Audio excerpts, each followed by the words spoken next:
Hey everybody, it's Rob here, and we're back with probably one of the more important severe weather updates we've done, as the Storm Prediction Center has issued an enhanced risk for Monday, and that includes the risk for some strong, intense tornadoes.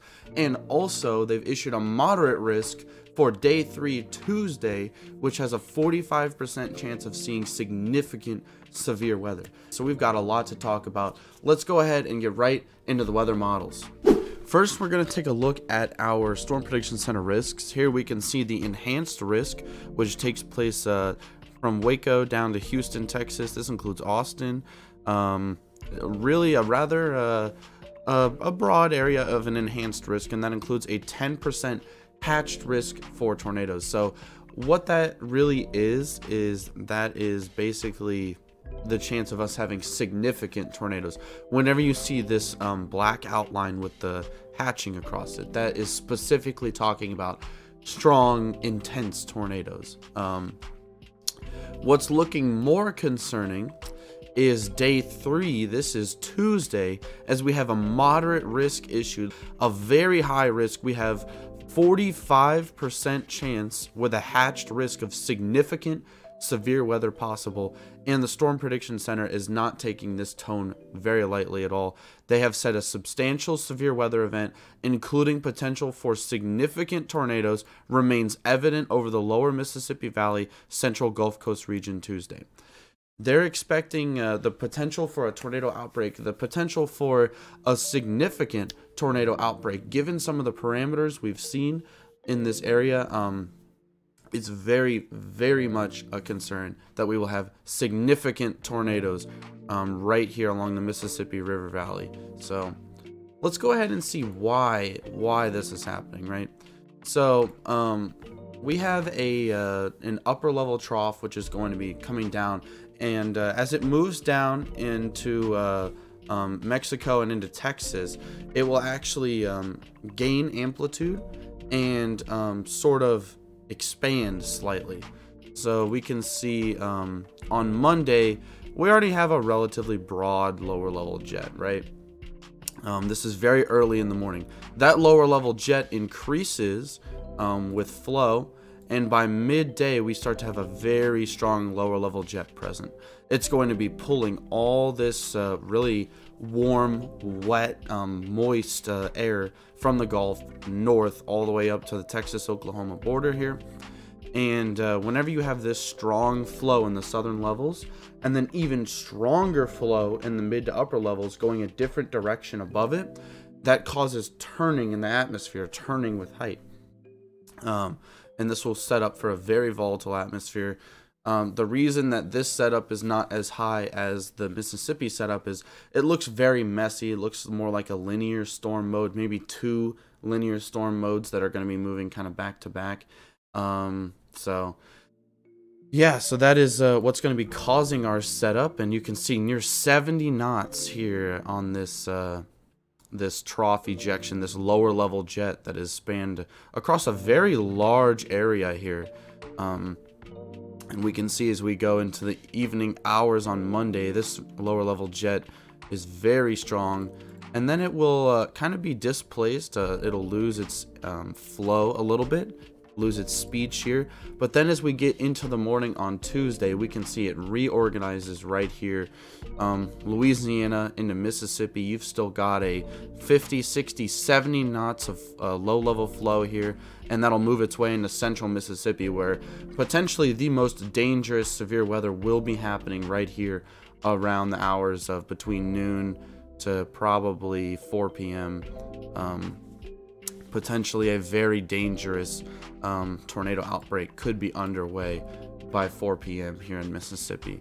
So let's go ahead and check another thing. This is our dew point. So what I was talking about with that very warm, moist air that's going to be present, we can see that lower level jet by midday just pulls that moisture north, really close to the Oklahoma border here, and this would be by about 3 p.m., 4 p.m., and then you're going into the evening hours, and you can see a pretty stout dry line here. There will likely be cells that fire out ahead of this dry line, and then cells that fire right along the line. But it should be kind of a messy mode and which should hopefully hamper our chances of seeing a potentially strong, significant tornado. However, it definitely looks possible we do have that turning, that very significant turning within the atmosphere, which will cause these storms to have a tendency to rotate. And if we do get any supercells in this environment, they will produce a long track tornado. It's almost a guarantee at this point that a discrete cell in this environment would produce a strong long track tornado. So, and then this is on Tuesday, and you can see as that lower level jet increases here across Louisiana and then moves into Missouri or Mississippi, you'll see those near 70-degree dew points right here along the Mississippi River and the Mississippi Valley. Really, this zone right here, right along the river into central Mississippi, is where we're looking for the potential for some long track, potentially violent tornadoes. Really, the Storm Prediction Center is not taking this lightly at all, and neither am I. This setup looks definitely very concerning, and we could, like I said, we could be seeing a strong tornado outbreak by midday here in Mississippi and Louisiana. So the only saving grace would be if these storms are a little bit messy, a little bit like HP, and if we do get discrete cells, even just a couple discrete storms in here, they could produce catastrophic damage, quite frankly, with the amount of shear and turning, and really all of the numbers, especially for March, for this early on in the season, are very favorable for tornadoes here, and specifically significant tornadoes. So we're going to go ahead and look at our energy helicity. So what this index is it kind of combines both our wind shear and our CAPE, which is our energy in the atmosphere. That's that warm, moist air that can just explode and create these storms. So it combines both of these to just create one index of our energy and our helicity in the atmosphere. So we can see by about midday here, we do start to get that energy and that turning within the atmosphere starting here in southeast Texas, and that expands towards the Waco, Texas region, includes Houston as well. And by the late afternoon into the evening, you can see it spans much of central and east central Texas here, all the way down to the coastline. And then into the overnight hours, it continues to expand. These areas could be tracked on by a couple storms, so you could actually go through a couple different tornado warnings here. And we can see right here we have a lot of energy where that lower level flow was really strong here, and you have those pockets of 70-degree dew points, very strong. And as we move it on into that's by just right around noon here, and then as we move into the afternoon, you can see the risk kind of focuses right here more near central Mississippi and along the coastline here in Louisiana. So I'm going to take a sounding from right here. This will be kind of near the Jackson, Mississippi area, and you can see PDS tornado. So what that means is particularly dangerous situation. So with a sounding like this, you have this much lower level turning, really strong speed shear with solid CAPE, plenty of energy in the atmosphere.